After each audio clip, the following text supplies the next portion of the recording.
நான் எடுத்த படங்கள் குறைவு. எனக்கு அது பெருமையாகவும் இருக்குது. சில நேரம் என்னை நானே அதை சிறுமையாகவும் பார்த்துக்கிருவேன். ஏன்னா 2007 எடுத்த ஒரு படத்தை வந்துக்கிட்டு பருத்தி வீரர்கள் இன்னும் சொல்லிக்கிட்டே இருக்காங்களேன்னு. எனக்கு நான் இயக்குனர் சங்கத்தில் செயலாளராக இருக்கும் பொழுதே இதை சொல்லாதீங்கன்னே சொல்லுவேன். எனக்கு அதில் உடன்பாடு இல்லை. நான் பருத்தி வீரனை எடுத்தேன் நான் இன்னும் அதை தாண்டி போகலையா அப்படின்ற கேள்வி எனக்குள்ளேயே இருக்குது. நமக்கு மரியாதைக்குரிய மூத்த இயக்குனர் ஒருத்தர் இருந்தார், பசி துரை அப்படின்னு சொல்லிட்டு. அப்போ நான் கிண்டல் அடிப்பேன் இயக்குனர் சங்கத்தில். எனக்கும் ஜனநாதனுக்கும் பயங்கர சண்டை வரும். என்ன இப்போ பசி துறை ஆக்கணும்னு ட்ரை பண்ணுறீங்களா நீங்கள் அப்படிமே. நான் நின்றக்கூடாது, ஒரு படத்தோடு நின்றக்கூடாது. நான் கடைசி வரைக்கும் சினிமாவில் இருக்கணும்னு ஆசைப்பட்றோம் ஒரு ஆள்.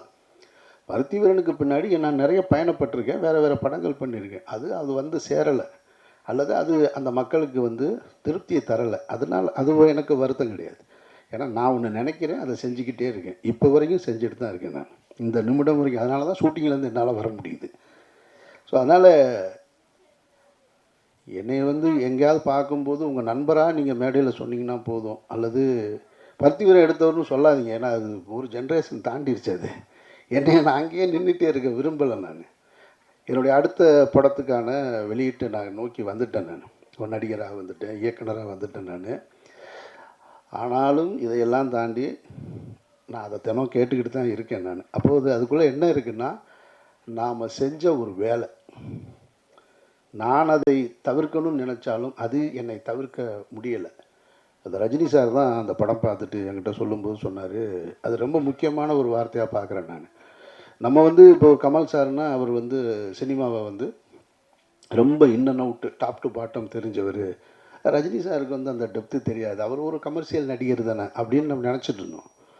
ஆனால் ரஜினி சார் ஒரு வார்த்தை சொன்னார் படம் பார்த்துட்டு, ஃபோனில் என்கிட்ட பேசும்போது, அமீர் இது இது படம் கிடையாது, இது படம் இல்லை, அது ஒரு பாடம் அப்படின்னாரு. நான் உடனே அப்படியா சார், என்னோடய ரியாக்ஷன் அவ்வளோதான். அப்படியா சார், நான் உண்மையை சொல்கிறேன், சீரியஸாக சொல்கிறேன், நான் உண்மையை சொல்கிறேன். சரி sir sir.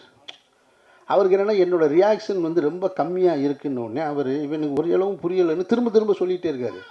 Sir okay sir, ரொம்ப தேங்க்ஸ் சார் அப்படின்னு அவர் சொல்லிட்டு அடுத்த வார்த்தை சொன்னார், அமீர் நான் சொல்கிறேன், சினிமா நீங்கள் வேணான்னு சொன்னாலும் சினிமா உங்களை விடாது அப்படின்னு ஒரு வார்த்தை சொன்னார். இது 2007 எனக்கு சொன்னார்.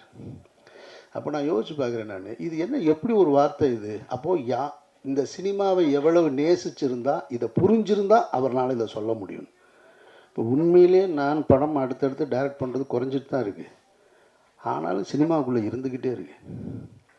எனக்கு ரஜினி சார் சொன்னதை நான் பொருத்தி பார்க்குறேன் நான். அப்போ ஒரு அனுபவஸ்தர் சொன்ன வார்த்தை, அப்போ நம்ம செஞ்ச வேலை சரியாக இருந்திருக்கு. அது என்னை கூட்டிக்கிட்டே வருவது போல் ஃபரூக்குக்கு நீங்கள் செஞ்சுருக்க இந்த வேலை உங்கள் கூட வந்துக்கிட்டே இருக்கும். ட்ரெண்டை ஃப்ரெண்ட் ஆக்கிக்கோங்க. தந்தி டிவியின் சப்ஸ்கிரைபர்ஸ் அண்ட் ஃபாலோவர்ஸ் குடும்பத்தில் நீங்களும் இணையுங்க.